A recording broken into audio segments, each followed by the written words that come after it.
getting his taste of freedom after spending 3 long, agonizing years inside an Iranian prison.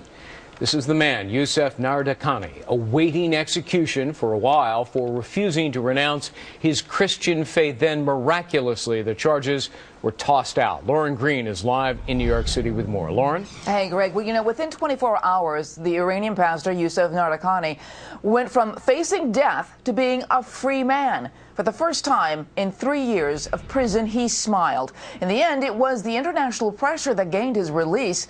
Millions of prayers, tweets, plus the governments of Brazil, the U.S., and the UN all playing a role.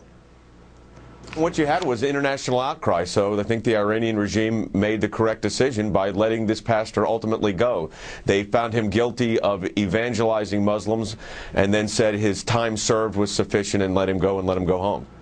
Khani was released Saturday after a nearly 6-hour hearing where the charge of apostasy, converting from Islam, was reduced. Khani was born Muslim but said he never embraced the faith, then as a teenager became a Christian.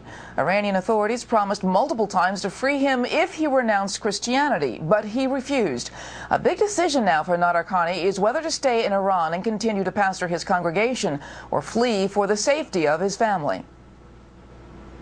We have a very delicate period of time here. You have to be careful after the release of these cases. It was about 5 years ago, that similar case, an individual pastor was released and he was later killed a few days later. That happens. Here you've got to just watch it. I mean, this has been such a high-profile case. I'm optimistic that this could represent a change of tone if we can continue the pressure up. Advocacy groups say there are still a number of Christians and religious minorities in Iranian prisons, but Khani's release is a good sign that their tactics worked. Craig?